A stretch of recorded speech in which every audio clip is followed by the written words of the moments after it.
So here we are in the middle of letter 6 of book 8. Continuing.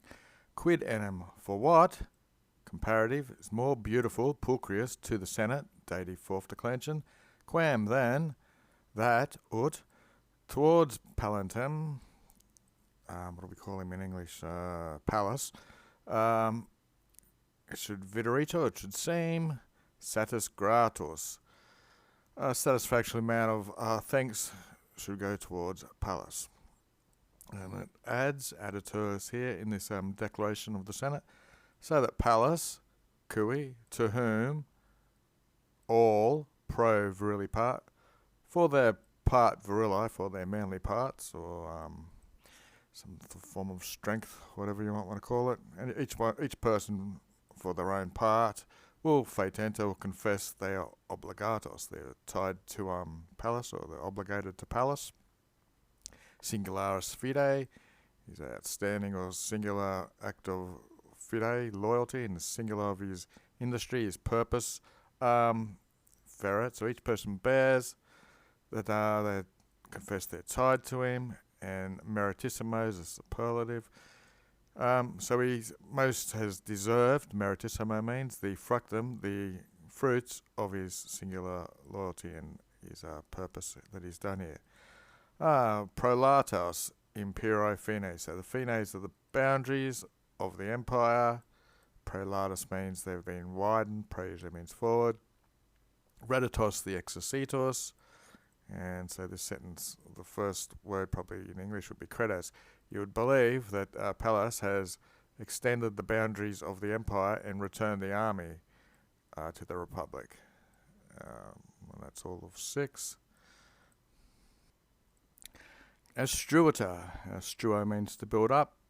The A would mean to add to that. So to heap upon, here's to add to this, you might want to say, or to heap upon this. Cum bueno sens, senatu, to the Senate and to the Roman people. Liberatis gratio representare, that's a passive infinitive. So nulla material posset. No material is able to represent or make a show to the Roman people or the Senate. The more gratio, the more of these thanks for the liberator, for the liberty. So no material able to show the gratitude of the liberty to the Roman people and the Senate. Quam than, if abstentissime, we've got a couple of superlatives here. Then if of this most abstentissimus person, this is someone who is a self-denier or is from his own sense of heart, and he's very loyal. Custodes means he's the guardian. Cont happens or it's agreed. So the facultates is the opportunity or the means to add uvere, so it's agreed to help the Principalum. It's probably actually more of the whole republic than the Principalum. So the open would mean the wealthful resources. So, in other words, this sentence is about to add to this. So there's no material able to represent more the gratitude of thanks to the Senate and the Roman people than to this guardian who's most self-denying, I think the late Beefman puts it as, and most loyal. He's a guardian of the resources of the republic, and the facultate just means the opportunity or the means to do this. So hoc tunc, so this then is the votum senat, the will of the Senate, or the wish of the Senate. This is praecipium gaudium populi. This is the most special rejoicing of the people. The people are delighted in this, as well as the Senate.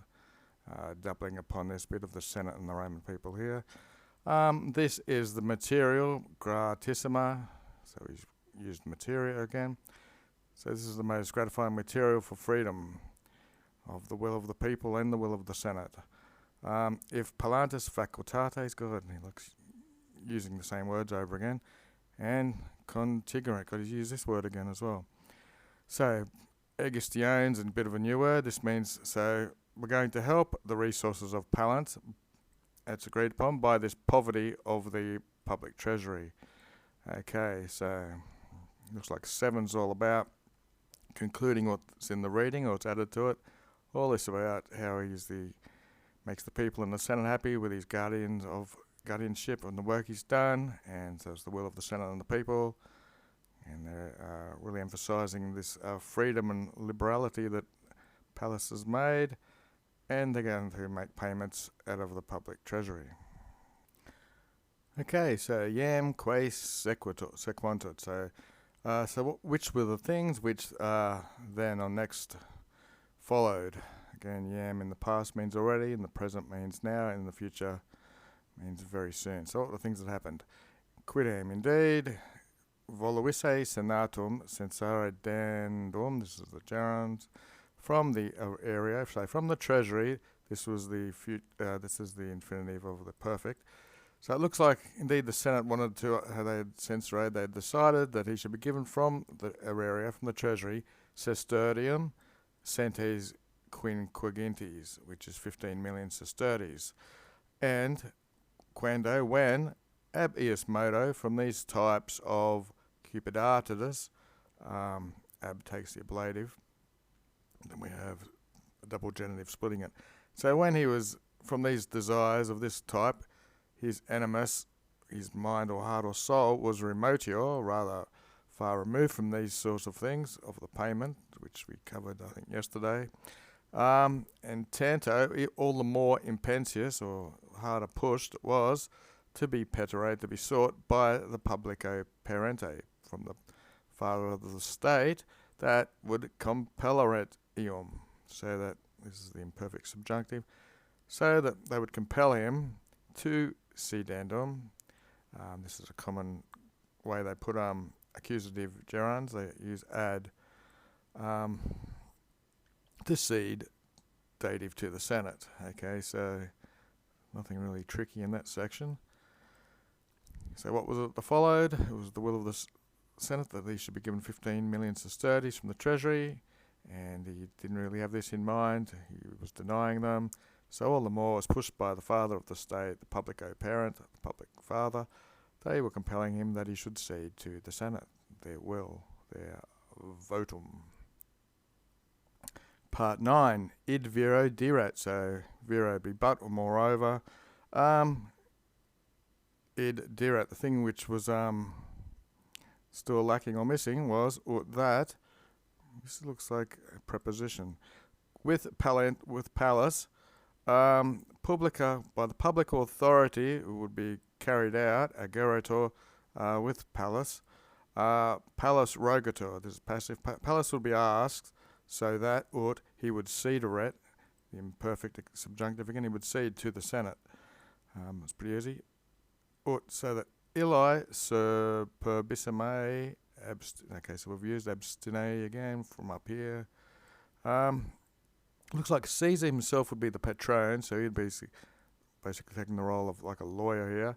Ipsi advocate, he would be the advocate himself, or the patron of the lawyer, to this most superbissime, this most arrogant or bold and self-denying abstentissime person. That's dative as well. So lest he should spurn lest he would spurn the 15 million sesterces. But Pallas spreveded, he did spurn it. Quod solum, which alone was he potuit able to do, tantus opibus public, with such public resources of wealth, oblatus, so that's obfero tuli latus, so he was offered, obfero tuli latus, so which he was able to facere, to do, rather arrogantly, he was able to do this alone, to appear more arrogant, quam, than if he had accepted the money. So what was left to him alone to do, so he could show his arrogance, was actually to deny this rather than accept it. Okay. And 10, like with most Latin, you probably want to read it a second time, because the first time you're figuring out what's going on. But anyway, Tama, nevertheless, the Senate, id this, quoque similis quende laudibus tulit. So the Senate bore this also with similar laudibus, with similar praise, but they were quarenting, they were complaining, quidem indeed, with his verbus, with these words. Said, cum princeps optimus, when the princess Optimus, when the emperor and parens publicus, and the parent of the republic, which we saw up there, public parent, which is the emperor. Rogatus was asked by Pallas for for his own viewpoint. Okay, so they were asking for his sentiment, which was pertinent to the dandum, to the giving, to him from the aereo, from the treasury, 15 million sesterces. He had wanted to remit this or omit this section of the declaration, even with the Princeps Optimus and parent of the Republic asking. The Senate, the Senatum, Testare, they gave their testament or their viewpoint, and Libenta, so freely and merita and deserved, this had been, Hank, among reliquos, among other honours, because of his fidem, his loyalty and diligentia. I'm going to scroll a bit here. Palantia, so he began to discern voluntate tama princess sui, cui in no re fas puderet, repugnare, in hac quoque re obsequi. Okay, so that's a rather long bit, and we haven't had a daily dictionary word yet. Okay, so I scrolled a bit there. And so, nevertheless, as it was, the voluntate principis, the will of the emperor himself, to who, in nulla re, in no matter is it fas or legal, Senate thought to repugnate, to refuse or fight back against what the emperor wants, and in hac re, and in this matter also obsequi, they should follow. So, imaginare, imagine Pallas interceding, putting a veto, velut, as if Pallas is interceding to a consulto, a decree senatus of the Senate, and moderating honours suis, moderating his own honours or regulating his own honours, and another present participle accusative, going with Palantis, and refusing 15 million sesterces as Nimian, as excessive, when the praetorian ornaments, when these decorations of a praetor, he recapits, he's taken, just as if they are less. So velut and tamquam, words meaning just as. So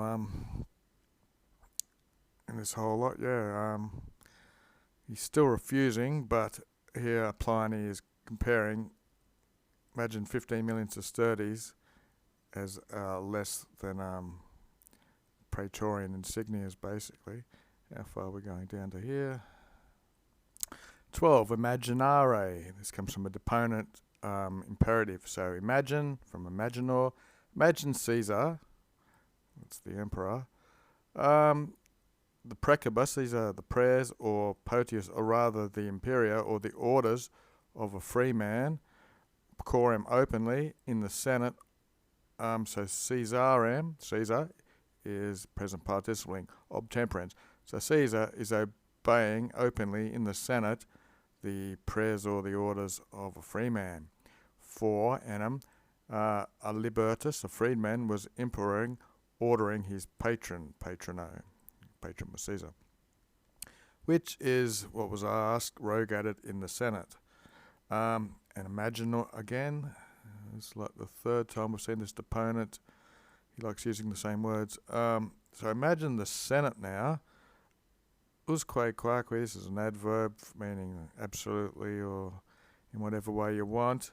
So the Senate now is testem. They're declaring or giving a testament. Deserved and libenta, and freely, this sum is 15 million sesterces. Amongst reliquos honours, amongst other honours, the Senate has begun to decree for Pallas, and they would have persevered, nisi, except that the voluntate, the will of the principis, of the emperor, obsequito, they followed, to whom it was not fast, it was not lawful in the sight of the gods in any matter to repugnate, to deny, you might want to say.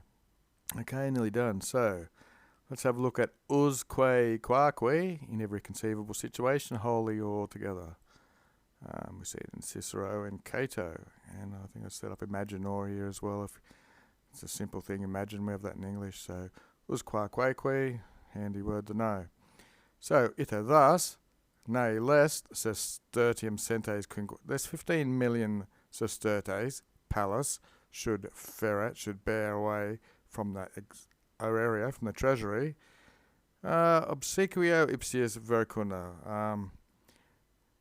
It was in the following of his own verecundi, his own modesty, really, and opus foot. It was needed. Yeah, it was needed. Taking the ablative, his own following of his own modesty, and of the Senate in hoc praecipi. In this especially, we have two negatives which usually don't mean anything.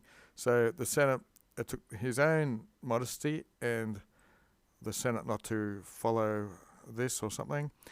See, if in ulla re, if in any matter, it is to be thought it is fas as not to obsequi. You see these things with sa and sum taking a infinitive as well. If you download the verbs that take infinitives, things like that, you see fas s and nefas, etc. using that. So that's it for today. Use a lot of the same words, and that's it.